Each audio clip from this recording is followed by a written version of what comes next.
بسم اللہ الرحمن الرحیم۔ ناظرین، آج ایک اہم پیغام کے ساتھ آپ دوستوں کے سامنے پیش خدمت ہوا ہوں۔ ناظرین، گزشتہ کل رات سے ایک خبر بریک ہوئی جو ٹویٹ کے ذریعے معلوم ہوئی کہ ARY اسلام آباد آفس میں 8 افراد کا ٹیسٹ جو ہے وہ کورونا کا پازیٹیو آیا۔ دوستو، یہ بات کرنا اس وجہ سے میں نے ضروری سمجھا، ایک نیوز چینل کے اسلام آباد آفس کے اندر 20 افراد کے ٹیسٹ میں سے 8 افراد کا پازیٹیو آتا ہے۔ تو دوستو، ہمیں یہ بات سمجھ لینی چاہیے کہ نیوز چینل کے اسٹوڈیوز میں بھی یہ کورونا پھیل سکتا ہے اور پھیلا ہے۔ اب دوستو، رہی بات مساجد کے حوالے سے، تو جو میڈیا مساجد کے حوالے سے منفی رپورٹنگ کر رہا ہے، صوبہ سندھ کے وزیر اعلیٰ نے جب پریس کانفرنس کی تو اسی رات کو دیکھا گیا کہ جب تراویح کے لیے نمازی نماز کو جا رہے تھے تو بہت سارے میڈیا چینلز مساجد کے باہر کیمرے لے کے کھڑے ہوئے تھے کہ اندر پہنچے اور کسی کو چھینک آئے یا کھانسی آئے تو سارا ملبہ اٹھا کر ان نمازیوں کے اوپر ڈالا جائے۔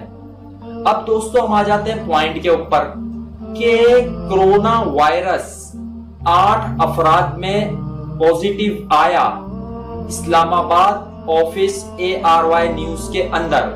تو دوستو، بات یہ بھی ہمیں سمجھ لینی چاہیے کہ یہی کرونا اگر خدا نہ خواستہ کسی مسجد کے فرد کے ٹیسٹ میں آتا تو پھر یہ 80 چینلز کا کیا کردار ہوتا، ان کا کتنا منفی پروپیگنڈا اور کتنی منفی رپورٹنگ ہوتی، اور یہ کس انداز میں تل ملا اٹھتے اور بریکنگ کی صورت میں اس خبر کو چلاتے، اور ہو یہ بھی سکتا تھا کہ پورے پاکستان کی مساجد کو خدا نہ خواستہ سیل کر دیا جاتا۔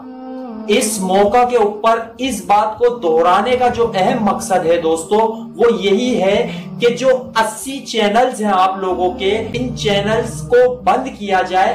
ان چینلز کے اوپر بیٹھنے والے لوگ، بیٹھنے والے اینکر، ان چینلز کے اوپر چلنے والی رپورٹنگ، ان چینلز کے اوپر ایڈورٹائزنگ کا سلسلہ کہ ڈیٹول کے ایڈ کے ساتھ یہ بات کا آنا کہ کورونا سے ڈرنا نہیں ہے، لڑنا ہے۔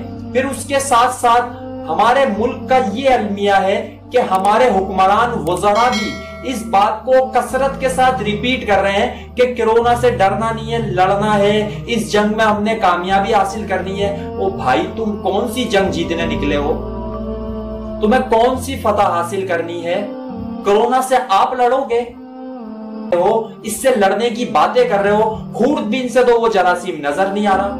پوری دنیا کے عرب مسلمانوں کو تو خوف و ہراس میں اس جراثیم نے ڈال دیا ہے، اور آپ کہہ رہے ہو کہ اس وبا سے ہم نمٹیں گے۔ آپ کا کام ہے نمٹنا، آپ نمٹ سکتے ہو اس وبا سے؟ سودی نظام کو جس دن ہم نے پھیلا دیا اس دن ہم نے اللہ سے نعوذ باللہ جنگ کا اعلان کر دیا۔ مغربی تہذیب سے یہ اتنا متاثر ہو چکے ہیں کہ انہوں نے ملک کے اندر کسی چیز کو بھی خاطر میں نہ لاتے ہوئے صرف احتیاطی تدابیر کے اوپر زور دیا، اور ہمیں معلوم ہے وہ احتیاطی تدابیریں کس حد تک چل رہی ہیں۔ یہ بات بالکل ریکارڈ پر موجود ہے۔ آپ آج سحری کا وقت ہے، اس وقت افطار سے آدھا گھنٹہ پہلے جا کے بازاروں کا رش دیکھ لیجئے گا، اور مساجد کے خلاف منفی رپورٹنگ کو دیکھ لیجئے گا، علماء کی گرفتاریوں کو دیکھ لیجئے گا۔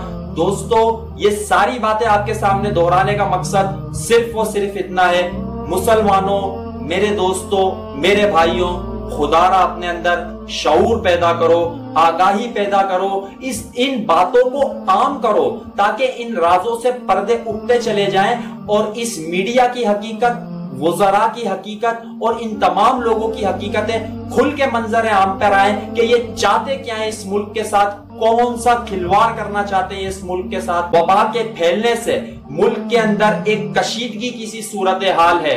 مجھے یقین ہے یہ سیاستدان آج نظر آپ کو آئیں گے، کل یہ منظر عام پر نہیں ہوں گے۔ ہم اس ملک کے رہنے والے ہیں، اس کے ادارے ہمارے ہیں، ہم یہیں ہوں گے۔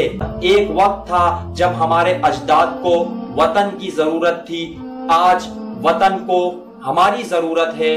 دوستو، اس نظریے کے تحت اٹھیے، قدم اٹھائیے، آگے بڑھیے۔ آپ میں صلاحیت ہے، لکھیے۔ آپ اچھا لکھ نہیں سکتے تو کسی کی کہی ہوئی بات کو آگے شیئر ضرور کیجیے۔ دوستو امید کرتا ہوں آپ کو آج کا پیغام ضرور پسند آیا ہوگا۔ السلام علیکم ورحمۃ اللہ وبرکاتہ۔